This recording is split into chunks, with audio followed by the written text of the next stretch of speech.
Un terme qui me revient, causerie à ciel ouvert, c'est quelque chose que tu as très tôt fait dans ta carrière d'éducateur, quand t'entraînais dans les petites catégories. Est-ce que tu peux nous en dire un peu plus? Ça sert à quoi? Juste, moi, je voudrais te poser la question, est-ce que c'est pas incohérent d'exclure les parents de la séance et de proposer une causerie à ciel ouvert? Ah, bah, je vais répondre à la question. Je vais Ah, parce répondre à que la c'est question. quoi la causerie? Question pertinente. Déjà, je vais vous expliquer ce que c'est la causerie à ciel ouvert.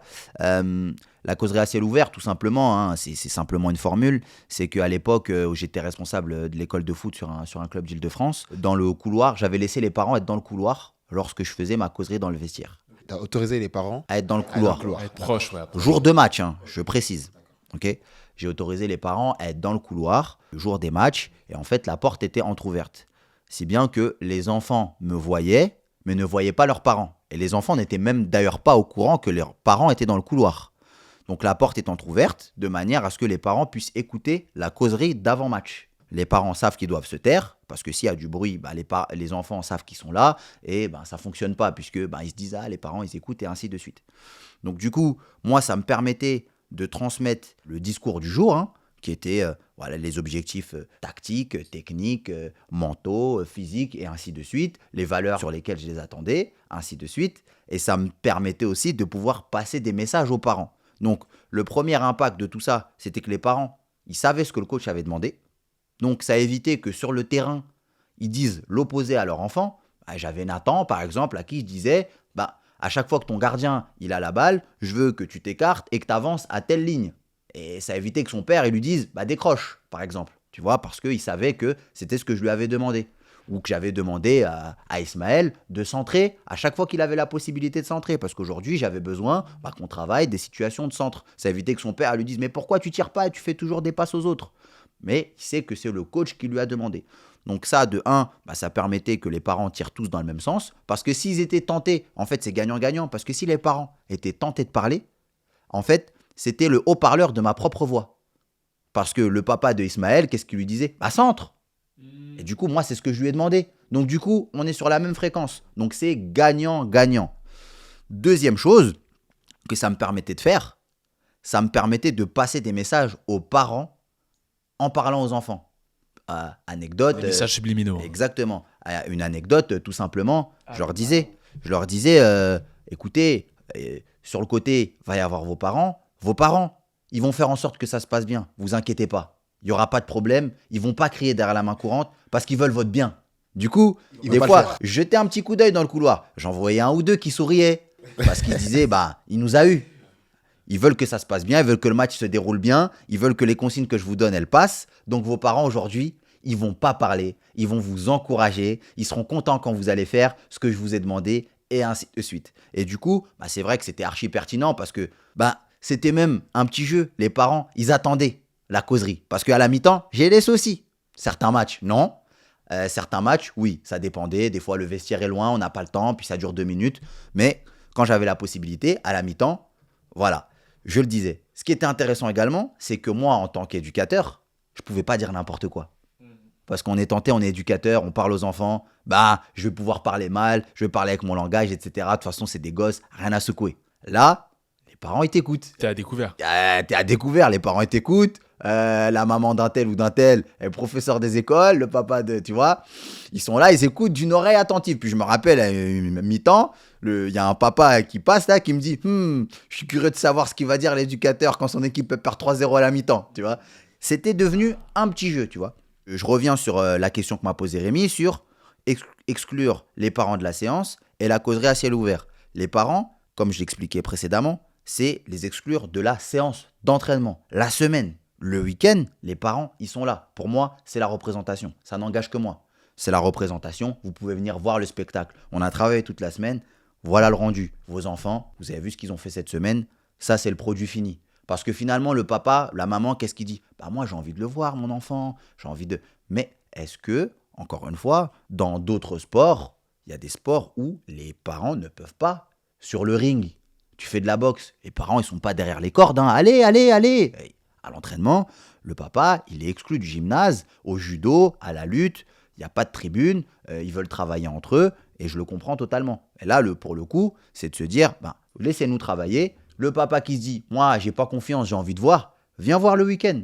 Les valeurs, ce qu'on a fait à l'entraînement, je vais le résumer dans le vestiaire, tu l'auras entendu, on pourra passer à autre chose, et ainsi de suite. Si on est en capacité de le faire, des fois, les parents, on peut pas, et des fois, les parents, on en a besoin. On est à l'ère du digital aujourd'hui. Oui, Les groupes WhatsApp. oui. Comment ça se passe avec les parents? Est-ce que on essaie... Oh non, je vois Charles qui souffle. Les groupes WhatsApp. Parce qu'on les fait, les groupes avec les parents. C'est Bien sûr. indispensable, les convocations, voilà, ça va. Bah, c'est un super outil, hein. Ah, c'est un excellent outil qui peut parfois faire partir les choses en vrille. Donc comment ça se passe? Est-ce qu'on laisse les parents réagir dessus? Comment tu fais, toi, Charles, avec tes parents? Bah moi, par exemple, j'ai eu plusieurs groupes WhatsApp depuis que je suis éducateur. J'ai eu plein de choses.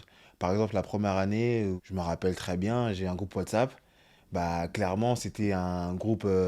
Les gilets jaunes. voilà, c'était un groupe où c'était BFM. On avait tout... En fait, le papa, il avait une info, il mettait dans le groupe comme ça, comme si c'était normal. Voilà, j'ai cette info-là. Donc c'était un peu le groupe où on se raconte notre vie. Ouais, c'est un forum, quoi. C'est ça, j'en reviens un peu à ce qu'a dit Ben. Ça se passait bien quand même. Et ça se passait bien. Il n'y a pas de réunion. En fait, j'ai créé le groupe pour anticiper, mais à la réunion, j'ai pas dit, bah, le groupe WhatsApp, c'est ça, c'est ça, c'est ça. Première expérience. Deuxième expérience, je me dis, bon, je vais prévenir les parents en leur disant, bah, le groupe WhatsApp, bah, C'est pas un bar, quoi. pas un bar, c'est moi, je donne le planning des séances, le planning de la semaine, donc on répond juste à ça. Bah, pas de bol, les anniversaires. Du coup, les anniversaires du petit, on est au 5, voilà l'anniversaire, dans le groupe WhatsApp. Bon, ok, maintenant, C'est pas dramatique encore. C'est pas dramatique. Mais ça pollue. dernière expérience, les éducateurs sur vos groupes WhatsApp, mettez-vous admin. C'est-à-dire, il n'y a que vous envoyez le message et les parents, ils répondent. Juste ça, ils répondent en privé ou sinon sous forme de sondage. Ça, c'est un très, très, très bon conseil pour vous. Et après, le pire, ne répondez jamais au téléphone à des heures tardives. Je l'ai déjà eu. Pourquoi? Bah, parce que Prennent la confiance. c'est en langage de sourd. Ça veut dire, tu vas envoyer la convocation, tu auras toujours le papa d'Ismaïl ou le papa de Paul qui va t'envoyer un petit message. Bah, pourquoi mon fils n'est pas convoqué? Il est 21h30, 22h. Il n'y a pas de justification en fait. J'ai déjà fait cette erreur-là, de répondre. Mais en fait, il y a... Ouais, après, c'est le bras. Tu donnes la main, on te prend le bras. Voilà, ne répondez. Et c'est pas méchant. jamais. Et c'est pas Mais méchant. c'est pas méchant. Mais bah, vous avez une vie privée. À un moment donné, vous envoyez la convocation. Même si vous êtes... Bon, on est des humains, hein, on a de l'ego. Mettez votre ego de côté, répondez pas, faites votre soirée tranquille. Et après, bah, il y a d'autres jours, on peut en parler demain. Mais surtout, bah, le groupe WhatsApp, maîtrisez-le de A à Z. Faut être clair dès le Et début. d'ailleurs, je rebondis là-dessus. Avant de se dire de ne pas répondre, c'est peut-être de dire aux parents, il y a des heures pour écrire. Donc déjà, en tant qu'éducateur, essayez de mettre sa convocation le plus tôt possible, déjà de 1, parce que il faut se dire que quand on dit gérer les parents, ils ont aussi potentiellement un planning. Donc c'est vrai que de faire attendre, le match, il est samedi à midi, il y a des éducateurs, ils envoient leur convocation vendredi à 23h. Moi, je suis parent, j'avais envie de prévoir quelque chose, peut-être qu'on allait partir en week-end, on m'a tenu en otage, tout ça pour me dire, mon fils, il joue pas. Ah oui, je pète les plombs, je suis parent, je pète les plombs, et je peux le comprendre. Donc déjà en amont, publiez plutôt les choses. En amont, en réunion, expliquer qu'il y a des heures pour écrire, et surtout, comme a dit Charles, ne pas autoriser les parents à répondre dans le groupe. Ça, c'est une fonctionnalité. Pourquoi? Parce que c'est la foire à tout ou n'importe quoi. C'est simple, il y a une question qui peut vous mettre dans la galère. Groupe, le papa, il répond, la maman, elle répond, oui, pourquoi mon fils, il joue pas? J'en ai marre. À partir du moment où il y en a un qui a ouvert sa bouche, là, tout le monde est libéré. Ouais, et le mien, et au fait, et ceci, et cela. Et après, là, ça devient l'instant popcorn. Ah, qu'est-ce qu'il va répondre, l'éducateur? Comment ça va se passer? Ah, Et pour puis les après, parents, c'est excellent. bah Pour oui, les parents. on crée du buzz. Là, on crée une polémique. Et le lendemain, alors, il t'a dit quoi? Il t'a appelé? Vaut mieux que tout ça reste privé, parce que, on le sait, l'effet de groupe, c'est quand même puissant. Quand nous, on va se prendre la tête, toi et moi, à l'abri des caméras, tranquillement, dans une salle, dans une pièce, le ton ne va pas monter. Mais si là, tout de suite, on s'embrouille, il y a du monde, quoi, tout le monde commence à s'exciter, à jouer au bandit, et résultat, il n'y a rien qui est productif. On le dit, hein, quand on veut gérer les conflits, le premier truc à faire, c'est isoler, tu vois. Si tu n'isoles pas, bah, inévitablement, ça part en sucette. Donc les groupes WhatsApp, c'est un outil, mais maîtriser la communication. Ça doit être une communication dans un sens, et ça doit être des réponses fermées pour les parents, à savoir oui, non, présent, absent.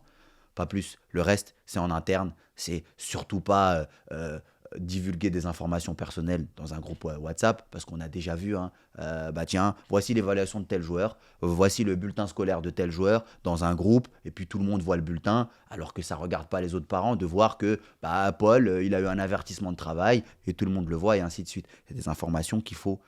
Ça peut paraître bête, hein, mais je vous le dis, on l'a déjà vu. Des choses, groupe WhatsApp, les parents, ils ont accès au bulletin de tous les autres enfants. Bon, quand même, c'est quand même des données qui sont personnelles, il faut faire attention, ça fait partie des choses qui peuvent agacer le parent, et quelque part, c'est normal. Petit conseil aussi, que je rebondis sur ça. Souvent, les jeunes éducateurs, que je le dis parce que peut-être que certains éducateurs de France ont été dans mon cas, j'étais joueur aussi. C'est-à-dire, j'entraînais et jouais. C'est-à-dire, le vendredi, c'est le jour de la convocation, mais le vendredi, j'ai séance. Donc, deux fois, Ben, quand il dit oui, il y a le match samedi à midi. Je l'ai piqué. Et voilà, il m'a piqué un peu. Et j'envoie la convocation après ma séance. Il y a même des parents, je m'en excuse, hein, qui sont venus me voir, qui m'ont dit « Ah, ça fait un peu tard ». Je le sais, mais maintenant, avec du recul, on a un responsable, en tant qu'éducateur, anticiper. Prévenez les parents, vous êtes joueur, du coup, la convocation, elle va arriver tard. Mais prévenez votre responsable, parce que la convocation après la séance, moi, j'avais déjà préparé, mais c'est moi qui voulais l'envoyer. Donc, moi, je conseille, envoyez la convocation au responsable de la formation, et comme ça, lui, il l'envoie à votre place pendant votre séance. Comme ça, les parents peuvent la recevoir entre 19h et 20h. Et pour moi, c'est des heures convenables pour recevoir une Oui, convocation. c'est un peu après l'heure de la séance. Voilà, c'est ça. Un petit conseil pour les joueurs et éducateurs. Un gros conseil, je dirais. Concernant tout ce qui est visuel, est-ce qu'on met des chartes ou c'est pas nécessaire dans les vestiaires ou par rapport aux parents, c'est nécessaire ça? La charte, je pense qu'elle est utile. Je pense qu'elle est utile, la charte, mais il faut que ce soit une charte qui soit à double entrée, j'ai envie de dire. Parce qu'il y a la charte du parent, mais on parle souvent le comportement du parent, le comportement du joueur. Mais il faut aussi qu'il y ait une charte qui régisse le comportement des éducateurs, à savoir de se dire, et quelque chose de cohérent. Donc, quand le parent se comporte mal, peut-être, par exemple, de dire, l'enfant sera suspendu. Si on se dit, j'inclus les parents dans le projet, ils sont là en séance, ça vient avec des responsabilités. Si on exclut les parents de la séance, on n'a plus cette problématique parce que quelque part, le parent ne peut pas intervenir, ne peut pas faire de boucan. Parce qu'on a déjà vu des cas où il y a des parents qui rentrent sur le terrain en pleine séance. Comment ça, lui, tu l'as mis à tel poste? C'est des choses qu'on a vues. Donc, dans le cas où le parent il est partie intégrante de la séance, il faut mettre un règlement qui permette soit de sanctionner soit l'enfant, soit de sanctionner le parent, comme un supporter, hein. T'es interdit de stade. Si tu veux que ton enfant reste là, t'es interdit de stade. Et si ça ne marche pas, on trouve autre chose. Avoir un code qui régisse aussi les éducateurs pour dire l'éducateur doit être à l'heure à tel endroit, doit adopter un langage correct, doit assurer tant de temps de jeu à autant de joueurs, et ainsi de suite. Mais il faut vraiment que ce ne soit pas juste moi, je suis le colonel, éducateur, vous les parents, vous les joueurs, vous faites ça, et moi, je fais ce que je veux. C'est vraiment ça, je pense qu'il faut, mais il faut qu'il y ait une réunion qui soit en amont de cette charte, parce qu'aujourd'hui, on arrive à une ère où les gens ne lisent plus. La charte, elle va rester sur un panneau d'affichage. Un jour, mais vous n'avez pas lu la charte? Non, je ne l'ai pas lu. Alors que la réunion, pour le coup, si vous êtes venu en réunion, vous n'avez pas écouté, là, j'ai envie de vous dire, c'est que vous abusez quand même un peu. Les gens ne lisent plus, mais des fois, il faut faire très attention à ce qu'on dit et à ce qu'on écrit. Je reviens sur le groupe WhatsApp. Faites-vous, toujours, préparation, anticipation. Faites-vous un message type. Comme ça, vous allez éviter, des fautes d'orthographe, ça fait pas très sérieux, mais surtout à donner des informations inutiles qui vont créer des polémiques pour rien. Par exemple, j'ai déjà vu des coachs, parce que moi j'étais sur tous les groupes WhatsApp d'un club à un moment donné, parce que je faisais la préparation physique. Donc il y avait tout type de messages. Il y avait le coach qui mettait sa compo. Donc il y avait les titulaires et les remplaçants, parce que c'était dans l'ordre des numéros en fait. WhatsApp. Sur le groupe WhatsApp. Du coup, tu sais que ton fils, t'es en U14, ou foot à 11, tu sais qu'il va jouer moins d'une mi-temps. Donc potentiellement, tu te dis, petite flemme d'aller l'emmener à 1h30 de route. Logique.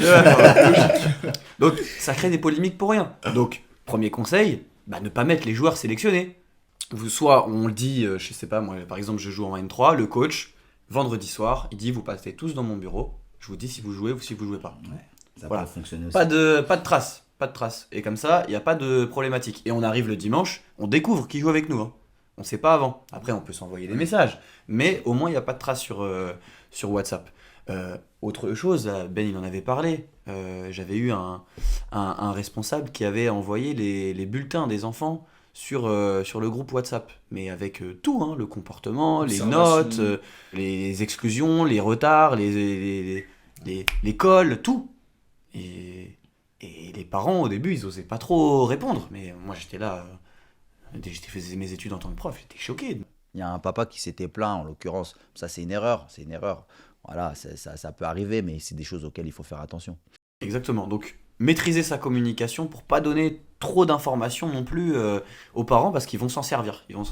Parce qu'à la base, ça part d'une bonne intention, Ouais. de se dire, ben, voilà, les résultats scolaires, on a un double projet, les résultats scolaires, je les diffuse, comme ça tout le monde est au courant.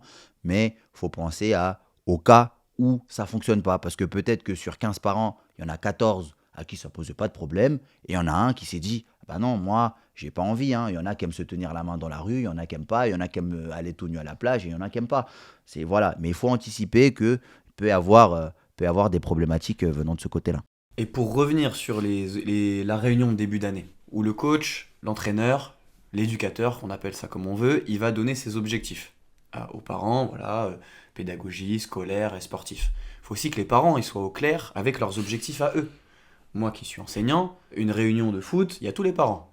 Une réunion parents-prof, je suis prof principal de 5e, ma classe, il y avait 10 parents sur 30 élèves, et encore, il y avait Robert et Martine qui étaient parents de un seul enfant. Donc ça veut dire qu'il y avait moins de 10 parents. Ah ouais, oui. Il y avait peut-être 5 parents. Et moi, je fais quoi? Je donne les codes de tablette à qui? Or, au foot, ils sont toujours présents. Quelle est la priorité du parent? Est-ce que c'est d'abord le projet sportif ou le projet scolaire ou les deux? Il faut que les parents ils soient au clair avec ça. Et qu'ils communiquent aussi avec l'éducateur. Et comment on peut faire, que ce soit dans le cadre pédagogie scolaire ou pédagogie dans le milieu du football? Est-ce qu'on fait travailler les parents sur leurs objectifs en amont, avant, ou comment ça se passe? Pourquoi pas? Ça peut s'envisager. Pourquoi pas un questionnaire via un entretien ou un questionnaire? Je sais pas, Rémi a peut-être une solution, mais pourquoi pas sonder les parents? Quelles sont vos attentes quand vous inscrivez votre enfant dans ce club? Ça peut être une discussion voilà, informelle, une réunion individuelle. Ça peut être une question ouverte. Vous voulez que votre fils il fasse quoi dans 10 ans? Bah, est-ce que vous voulez qu'il fasse contrôle passe ou vous voulez qu'il soit ingénieur, médecin, infirmière Peut-être qu'ils vont vous dire les deux. Peut-être qu'ils vont vous dire les deux, et tant mieux. Et il y a des clubs qui sont capables de faire ce double projet-là, il faut s'en servir. Mais quand le club fait que le projet sportif et pédagogique, il faut aussi qu'on soit investi de l'autre côté. Et donc, pas surjouer le côté sportif au détriment du côté éducatif. Très bien. En tant que responsable, à quelle fréquence les réunions parents?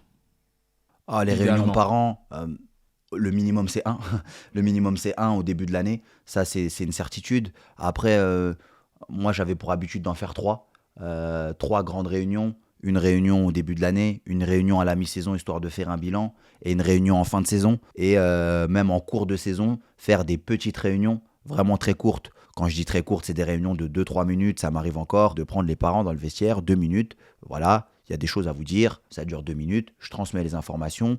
Je sais que c'est pas juste un texte sur WhatsApp, que là, les infos sont passées. S'il y a des questions à poser, n'hésitez pas à les poser. Je les pose avant la séance ou après la séance. Je les mets dans le vestiaire et on parle. Et après, je m'en vais. Mais ça nécessite d'avoir préparé. Ça nécessite aussi d'être à l'aise. Et tous les éducateurs ne sont pas à l'aise. C'est ça que j'allais dire. Est-ce que les éducateurs doivent prendre les devants ou peuvent prendre les devants si le responsable n'organise pas de réunion? C'est un conseil que tu donnerais? C'est un conseil que je donnerais en tant qu'éducateur, c'est de prendre les devants, mais c'est surtout de communiquer avec son responsable. Et si le responsable, lui, se dit je ne fais rien, de proposer, de dire moi, j'aimerais bien le faire, parce qu'il y a un responsable, il faut respecter une hiérarchie, et c'est le début du conflit quand tu commences à faire des choses à la place du responsable, parce qu'en réalité, c'est son rôle, et si tu lui dis pas, il serait capable de dire, ton responsable, j'allais le faire, et là, tu m'ôtes le pain de la bouche, et ainsi de suite, et ça peut causer des problèmes. Mais dans le cas où le responsable ne peut pas le faire, moi, je le fais. Dans le cas où moi, je ne suis pas à l'aise à l'oral, je propose au responsable de le faire, ou à quelqu'un qui est référent. Moi, ça m'arrive d'intervenir avec les U13, alors que je ne suis pas éducateur des U13, je ne suis pas responsable des U13, mais d'arriver dans le vestiaire et de leur faire passer un message, parce que l'éducateur des U13 ou l'éducateur des U7 n'est pas à l'aise avec le fait de s'exprimer devant 15 parents qui le regardent droit dans les yeux. Et je peux le comprendre, c'est normal, mais voilà, prendre le temps de communiquer parce que c'est quand même important. Ce qui me permet de rebondir sur un des témoignages qu'on a reçus en commentaire pendant les vidéos. C'est un parent qui nous dit « Un éducateur doit être une plus-value dans la vie du jeune et pas l'inverse. L'enfant n'est pas un matériel destiné à assouvir les désirs d'un encadrant qui fantasme la Champions League. L'enfant est un humain avec des émotions. On ne doit pas s'en servir comme si on jouait à la PlayStation. L'éducateur a un pouvoir et des responsabilités qui vont avec. Alors vous me direz, c'est complètement hors sujet, mais pas du tout. En fait, ce témoignage-là, je vous dirais qu'il vaut également pour les parents. C'est-à-dire que les parents sont des êtres humains. Et on a tendance à se dire, bah non, le parent, c'est un chauffeur VTC, il dépose Pas l'enfant, faux. et puis Souvent. tu nous casses pas les pieds. Mais c'est aussi un humain avec des émotions qui, lui aussi, en tant que parent, il est dans son parcours, son chemin de l'apprentissage de l'éducation. C'est pas facile, hein. Il y a des parents, quand ils arrivent en U7, en U8, il n'y a pas de mode d'emploi pour être parent. Donc pour eux, ça peut être compliqué. Il y en a qui savent pas comment ça se passe au foot. J'entends des éducateurs qui disent « Oh, bah c'est le foot, ils doivent connaître. » Bah non, tout le monde ne connaît pas le foot. Tout le monde ne sait pas qu'il ne faut pas venir au foot avec ses crampons en sortant de la voiture, mais qu'il faut emmener ses baskets et ses crampons dans son sac, parce que peut-être qu'aujourd'hui, on ne va pas les utiliser, les crampons. Tout le monde ne le sait pas. Pour elle, bah, la maman, elle arrive, bah, tu vas au foot, tu es en crampons, comme ça on gagne du temps. Et je la comprends. Mais si c'est pas dit, si c'est pas expliqué, il faut prendre le temps d'éduquer les parents dans leur parcours et dans leur expérience au sein du club. Nous, on vous attend là-dessus. Les enfants, il faut qu'ils viennent dans telle tenue, il faut qu'ils aient mangé tant de temps avant. Il y a des parents, réellement, ils sont à des années-lumière. Quand on leur demande, vos enfants, est-ce qu'ils mangent bien? Bah oui, couscous à fond, avec beaucoup de La sauce. diététique. Ils La mangent bien. diététique. Et la maman, elle te dit, ils mangent bien. Mais pour elle, c'est manger à sa faim. Mais nous, ce qu'on attend, c'est autre chose. Mais ça passe peut-être par ça. Ça passe aussi par des temps. Ça, c'est un conseil également que je peux vous donner. Ça passe par des temps pour les parents. Parce que les parents, éduqués, suivent leur enfant. Ça aussi, on peut les éduquer, les parents, à essayer d'accompagner au mieux leurs enfants. Donc, dans toutes les structures, on n'est pas en capacité de le faire. Mais je suis sûr qu'il y a des moments où on peut prendre les parents à part et se dire, on va faire une réunion, je vais vous expliquer c'est quoi être un papa de U7. Qu'est-ce que le joueur U7 il a besoin au foot, en dehors du foot, en dehors du terrain. On peut échanger. Après, les parents, ils veulent pas, mais tu as proposé le contenu. Ça peut être aussi ça. Ça peut être aussi très bien des temps où les parents, ils ont une occupation. Parce que quand le parent il est derrière la main courante, alors, il y a le premier exemple, il y a le parent, c'est un fanatique, il est là, il est à fond. Et il y a le parent, j'ai eu le cas hier, oh, franchement, Ben, attendre 1h30 dans la voiture, bon, moi, j'ai rien à faire. Ben, je peux comprendre, t'as rien à faire. Mais dans ce cas-là, c'est au sein du club, essayer de proposer des choses qui permettent aux parents de rester concernés, rester occupés plutôt, c'est ce que je voulais dire. Alors, quand on a un clubhouse, organiser une buvette, je trouve ça dommage que dans les clubs, je vois les buvettes ouvertes que les jours de match, alors que les parents sont en séance.